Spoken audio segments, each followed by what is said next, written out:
Ustadz, kadang-kadang dalam menjalani kehidupan dunia ini kita kan tahu bahwa dunia ini direndahkan atau hina dan rendah ya. hina dan rendah dalam kajian. Tapi dalam menjalani kehidupan ini cenderung kita bila dilalaikan dunia, baik harta, wanita dan tahta, di saat Masya Allah. kenikmatan itu ada di sekitar kita, kita cenderung lupa Masya Allah. akan hadis-hadis Rasulullah tentang Semua yang sudah disampaikan dalam kajian tadi lupa Bang ya. Kira-kira upaya-upaya di dalam Islam ini apa yang harus kita lakukan agar kecenderungan untuk terus terlena di dalam Dunia itu perkara-perkara dunia ini bisa terkikis pelan-pelan di Masya hati Allah. kita, Ustaz. Sebenarnya Bang Kat, hal yang seperti itu lumrah dan juga terjadi kepada para sahabat Nabi. Hanya saja mereka benar-benar diberikan taufik oleh Allah dalam menjalankan apa yang harus mereka jalankan.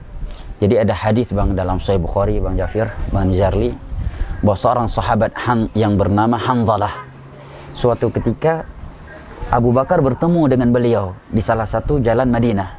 Tiba-tiba beliau berkata, "Nafaqa Hanzalah, nafaqa Hanzalah, nafaqa Hanzalah." Wahai Abu Bakar, Hanzalah ini udah munafik. Hanzalah ini udah munafik. Hanzalah ini udah munafik. Abu Bakar terkejut Bang mendengar ucapan beliau yang begitu berat ya. Maka Abu Bakar pun berkata, "Ya Hanzalah, untur ma taqul." Coba kamu renungi apa yang kamu katakan itu.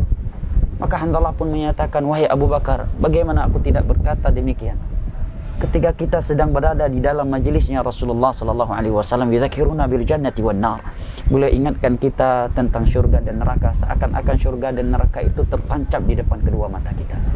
Tetapi begitu kita keluar dari sisi beliau, afasnal awlad wal azwaj wa dhai'atna sinadzalika katsira. Begitu kita keluar dari majelis beliau, berinteraksi dengan anak, istri dan dunia kita, kita melupakan hal yang telah beliau ingatkan kepada kita. Maka setelah itu mereka berdua pun pergi menemui Rasulullah sallallahu alaihi wasallam. Sesampai mereka di sisi Rasulullah, Hanzalah pun kembali berkata, "Wahai Rasulullah, Hanzalah munafik, Hanzalah telah munafik dan Hanzalah telah munafik." Nabi pun terkejut mendengar ucapan Hanzalah tersebut. Beliau pun berkata, "Kenapa engkau berkata demikian wahai Hanzalah?" Maka beliau pun menyampaikan kepada Nabi apa yang telah beliau sampaikan kepada Abu Bakar radhiyallahu anhu tadi. Maka Nabi sallallahu alaihi wasallam bersabda, "Wahai Hanzalah, seandainya kalian mampu menjaga hati kalian sebagaimana hati kalian ketika di luar majlis, sebagaimana ketika kalian berada di dalam majlis, niscaya para malaikat akan berjabat tangan dengan kalian di saat kalian sedang di jalan dan di tempat tidur kalian. Akan tetapi wahai Hanzalah, sa'ah hati manusia itu berbeda ya, dari satu kondisi ke kondisi yang lainnya. Yang namanya iman pasti naik dan turun. Oleh karenanya para ulama mengatakan bahwa yang paling penting ya adalah bagaimana seseorang tetap bertakwa kepada Allah, menjalankan perintah dan meninggalkan larangan Allah. Adapun kondisi hati Bang, tentu beda kondisi hati kita ketika kita sedang dalam masjid, dalam kajian di depan Ka'bah, dengan kondisi hati kita ketika kita berada di luar tempat-tempat yang mulia. Akan tetapi hendaknya kita selalu bertakwa kepada Allah dimanapun kita berada. Yang kedua Bang, hendaknya kita berusaha dalam sehari-hari kita bersahabat dan sering duduk dengan orang-orang yang berilmu dan beramal saleh. Karena seperti yang Nabi SAW katakan, "Al-mar'u ala dini khalili, falyanzur ahadukum ila man khalil." Seseorang itu akan terbawa dengan agama dan iman orang terdekatnya. Maka hendaknya kalian melihat siapa orang terdekat kalian.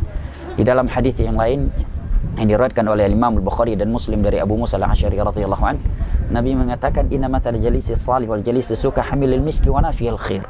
Perumpamaan teman duduk yang saleh dengan teman duduk yang banyak maksiatnya, yang fasik, itu seperti penjual minyak wangi dan pandai besi. Kalau engkau duduk di sisi orang yang menjual minyak wangi, bisa jadi dia akan menghadiahkan sebotol minyak wangi untukmu.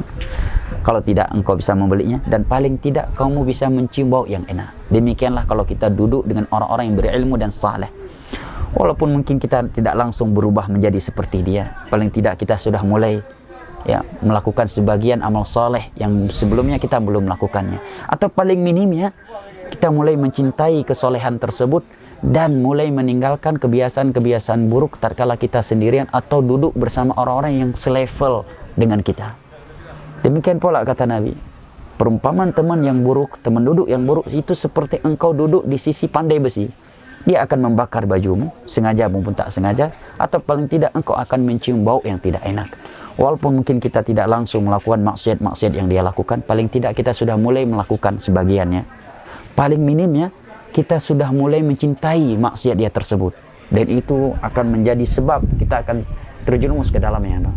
Dan paling minimnya, kita sudah tidak lagi risih dengan maksiat-maksiat yang ia lakukan di depan kita tersebut, maka kita akan mendapatkan dosa yang sama karena tiada pengingkaran dari hati kita terhadap maksiat tersebut. Apalagi di akhir zaman yang seperti ini, Bang, teman duduk sehari-hari sangatlah penting untuk kita perhatikan. Imam Ibnu Qayyim menyebutkan kaidah dalam bergaul bahwa manusia itu ada 3 jenis. Yang pertama seperti racun, yang kedua seperti obat, dan yang ketiga kal ghidha'i lil jasad, seperti nutrisi untuk badan. Orang yang seperti racun itu jangan sekali-kali kita mendekatinya. Apabila kita dekat dengannya akan rusak dunia dan akhirat kita. Orang yang seperti ini tidak perlu kita berkomunikasi dan berinteraksi dengan.